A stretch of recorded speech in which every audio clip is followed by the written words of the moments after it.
the weekly chart for the S&P 500, we have seen this move down over the few weeks here, and we're also seeing diminishing volume coming in through this move here, which lower volume in a move normally tells us that it's corrective. Now, in the bigger bullish picture, we can look at this as the A wave, the B wave, the C wave for wave 4, or wave 2 in some cases with some tech stocks, and then wave 1 and 2 for the bullish count, then wave 1 and 2. Now, just to be fair, on the bearish side, we can also look at this as the A, the B, and the C, just keeping it simple. And then we would also look at this as wave 1 to the downside with a move back for wave 2. So we still need to work things out a little bit. We have been, as if you've been following, you know that we've been looking for an ABC correction coming down into this particular space where we are now. So a nice solid support on the 4,000 here, the medium level, will give us some confidence to build positions to the long side at that point. Let's just go to the daily chart here. So this is what we've been looking for here in a nutshell. Do we have the closest, largest number, the 4, as support? Obviously no. That's what we're looking for.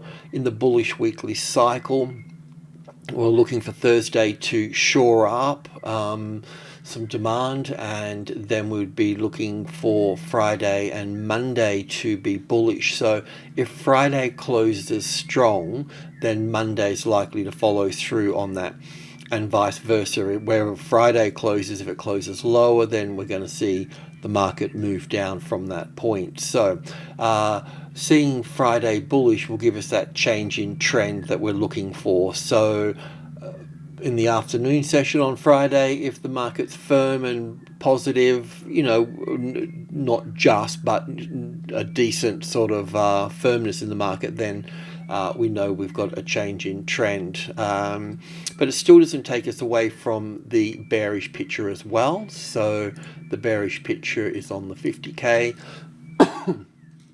So the bearish picture would be the A, the B, and the C here, and then we could look at this as 1 and 2 here, 3, 4, 5 for 1, and A and a B and a C coming back up to supply levels at 4, 1, and then move lower from that point. So on the short side, well, we'll be all over it as well. It doesn't, we're traders, we don't mind if we're long or we're short. So we'll just get to that when we get to that. But we'll just, we'll talk about the structure to the upside. We'll talk about where the US dollar is as well, because they've been quite pivotal on this one. On this one here, on the 3rd of February, this top here has been the low on the US dollar, as you may know. So coming back over here, this low here is on the 2nd of Feb here. So we've been looking for an A wave, a B wave, and a C wave to the upside. This in correction, sometimes, something just to look for, wave A would have some sort of equality relationship with wave C. We've been counting up here as 1, 2, 3, 4, 5. Now, there's been a few issues with this particular trend. Wave 4 has overlapped wave 1, so that can give us a variety of other counts that can come into play. So this wave 5C of B is not set into place. But if it was correct and the S&P has turned, then the length of wave 3 here to wave 5 here wouldn't need to be, just need to take us over the Dixie on 105 here for that. So, but there's a lot to go on here. I mean, there's also a case to look at this as an A wave up here, to see a B wave pull back from that top area here, and then the C wave over here for that. So it's a long way off. This is just one count of an A and a B and a C possibly turning here, and if that is a turning point here, then we need to manage the turning point at this point here as well, and we'll see how this goes to the upside. So we still have a lot of work in front of us, but it doesn't mean that we just need to sit and watch. We can be moving in, and obviously the stocks, you know, create most of these moves for the S&P, and the leading stocks that we're seeing. Well, you can watch the stock video for that. Now there are some stocks that still need to come down for another little leg here, such as Tesla. But apart from that, everything else, and a few others actually, yeah, Netflix and so on. A bit of a mixed bag, really. But yeah, so let's move in further. Go back to the. So that's the bearish count. We'll keep an eye on it. Okay. The 20k here is that we were looking for wave 1 here with an A and a B, and then 5 waves down here for wave 2. So just drawings from yesterday, so we can just clean some of these up here. So this drawing here is still good, so we can look at this in terms of having 5 waves up here. We don't have 5 waves yet. It probably will turn into 5 waves. It doesn't mean that well, nothing matters yet, but if we get 5 waves here, then we'll get an ABC, and I've drawn the ABC a bit too big here. That's probably a bit misleading, but we can buy that pullback in all of that as well. This here will be the 38.2% if we took it from the top there. So this is likely where this would go. So we want to really see if we can actually get 5 waves, you know, from this move here, and not 3. If we get 3 waves here, then we can have another low here, which we'll talk about, but otherwise we'll just see some type of little correction across here, and any of these highs will be the catalyst to go further up at that point. There is a count where we can put another wave 4 here, and that we've been tracking on the 10k tick chart, and it would be like this. So just looking at it a little bit deeper in this case, so it may not be the case. But like I said, Tesla still needs to come down a bit, and there's a few others too. But yeah, we'll see if this gives us 5 waves up or 3 waves up. I mean, it's looking as an impulse wave so far, so it's unlikely to be this. But we need to, you know, eliminate this particular count at some point. So, but the main point is that if we get a classic trading levels pattern sitting on that 4,000, then we need to be long. So when we approach the 4,000, we'll obviously have some reaction to it, and then we'll push up above it. And this is our reference point here. So from that point, we just allow this to come down, and it will be left with some type of high here, and then we can use the second high in this. We'll try to build in over here for this as well, but we want this 4,000 as the tested support at this point. The other pattern that can occur here is this one here, but it won't make any difference because we'll start from the top and we'll come down at that point, so we'll capture it anyway. We'll see what this looks like, this particular 5 waves in that move in due course. So this here is what we're tracking yesterday from wave 1, the A, the B, and then 5 waves down here, and we just need those 5 waves up here first, you know. So that's what we're looking for. We don't have those 5 waves yet. We're still at the top of one of the 3rd waves to the upside. We can go in and have a quick look at that. I'll just see where we are on the 100 ticks. We might need to go in further.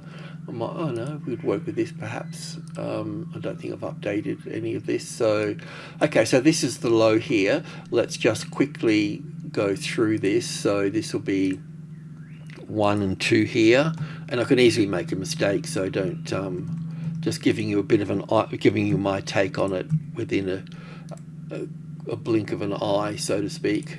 1 and 2 here. So this will all be another 1 and 2. This will be 1, 2, 1, 2, 3, 3, and 1. So we're still up here somewhere.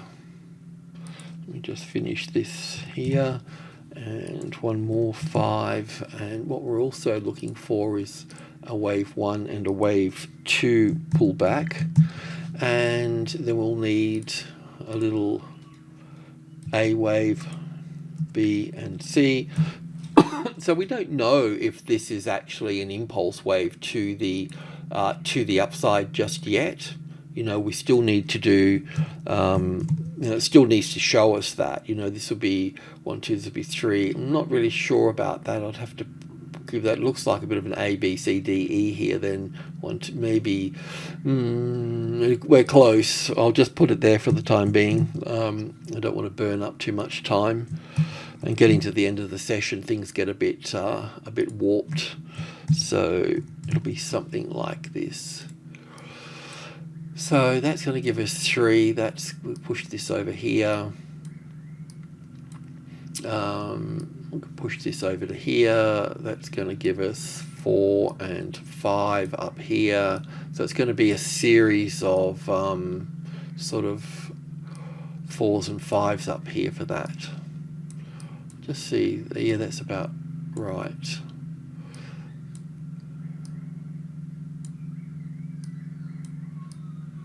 These 4s that line up through here, this one and this one, this could line up back in here too for that. But these 4s, they normally come up on a bit of an angle, like that. So, but what they will do is these 4s, starting from here, they will give support to this wave 2 of wave C over here on around the 80 here at this point. And so very roughly this will be something like this here. So it's not going to be easy to follow, right? So the only way you're going to get it really is by just being patient and waiting for this top to come into play here. In the meantime, this number here, 430, because this is group 1 here and this is group 2 here, so 60, 965, 96, close enough, and 72 in here of 80 here, so that will be all of group 2 there. So this is this will be the initial swing range for any correction at this number. It's just the start of it. It's step 1. But what I wanted to say is that along the way, if this top here, this number 30, 4030 here, you get a classic trading levels pattern sitting here, and then it gets triggered by taking out the top here, then what it's telling you at this point is that the market's finished with this number for the time being, right? But until it gets a tested support, classic trading levels pattern here, the arrival, the reaction, the first high above the level, the ABC, get triggered here because that tells you it's tested support, and then it'll be pulled to the next number 5 up here. So that the 3 will separate the market being pulled from here to here. So that's what the number 3 does. Yeah, so otherwise, if this doesn't occur, then this will occur here. You'll get some sort of ABC sort of pattern here and so on. And then if that does occur, then you can, first of all, if you can identify 5 waves up there, and you survive all of that and you get back over to here, the 50-60% retracement level over here. If you can count 5 waves here, then you could buy the retracement here, buy the dip here. So you could we'll just paint that green for a moment, but only if you can count 5 waves. Don't buy it just because it pulls back. You must have those 5 waves there because that's your saving grace at that point, okay? If you can't count the 5 waves, then you have to start from the top here. We'll just turn this green, and this will be the same for the other indices as well within reason. So we'll start from the top, but you won't know the top's there until the market's pulled way down, and then you don't want to get sucked into this top or this top. Do you know what I mean? So you're just going to have to wait until it plays around up here and then drops back in around this area. Then you can use the top. Then you can come down to the second top. If you can count 5 waves here, then you can buy here. Right, and if you do buy here, then what's going to happen over here is that you're going to get 5 waves up here, and you're going to get another little classic trading levels pattern here. So if you get 5 waves here, then you could buy this pullback here, and then you can also build in into here. And if you're building into here, the idea is to add on 10, 20 and 30, and you wait for 30 to become the tested support here, and then you add here. So you can build in like 5 trades here quite easily in this thing. And then when you look back, then you'll know that you've built in at the beginning of the trend, you know. So anyway, that's the S&P, that's the process, and you know, pick and lows is a mugs game, and pick and tops is a mugs game, as you know. So we really need to the you know, less is more in all of this.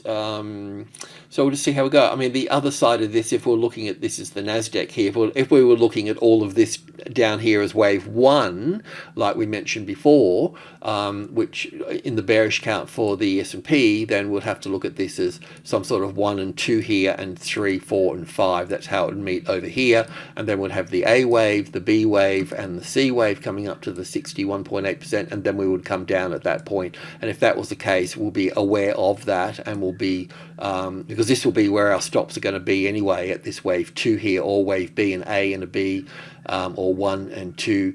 So would be short here at that particular. So that's the bearish count at that particular point in time. Otherwise, what I just explained then can be explained with the NASDAQ here, the same count to the upside. You just need to pull all that apart and do your thing. But you can see here that, you know, we've got this sort of probably an expanded flat here, and then 1 and 2, and then you can see 1, 2. So we've got all of this here. So we're going to come to these.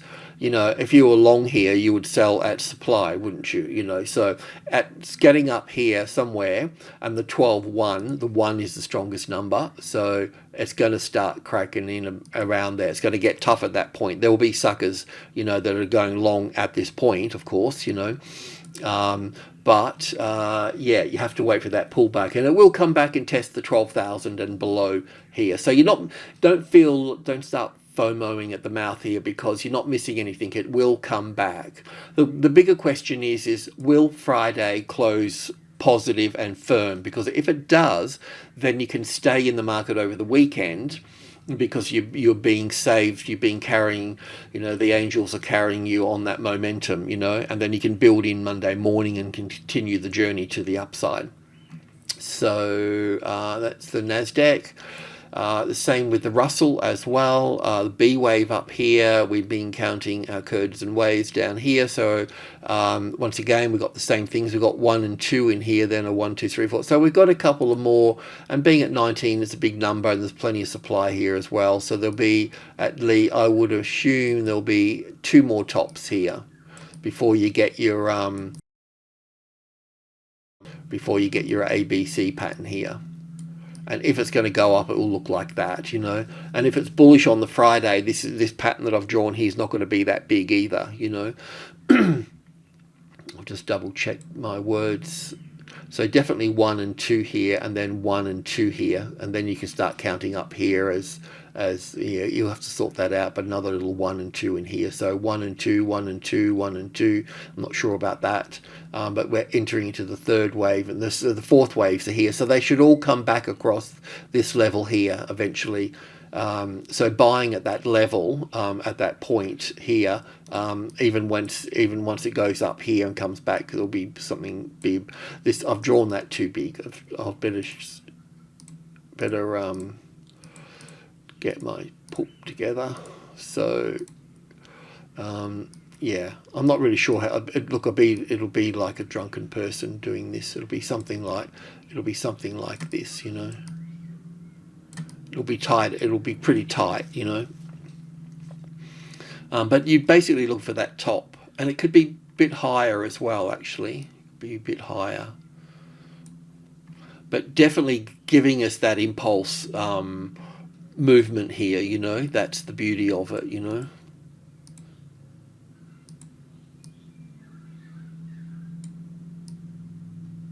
You just need to figure out that this is the beginning of the trend, the middle of the trend, and this is the end of the trend. Let it end, let it fold back over, let it rebalance, then look for your trade setups. And the DJ as well. So we're looking from wave B down to wave C. So we've done all that stuff in there, and doesn't really matter at this point. Same again, the 1 and the 2 and the 1 and the 2, and then 1, 2, 3. So this is a little bit cleaner here. So we've got going to have 3 tops here. So that will all be the third wave here. So that will be, let me think about this, that'll be the 4th and the 5th, and then there'll be the 4th and the 5th, and then there'll be the 4th and the 5th, and then there'll be the ABC here.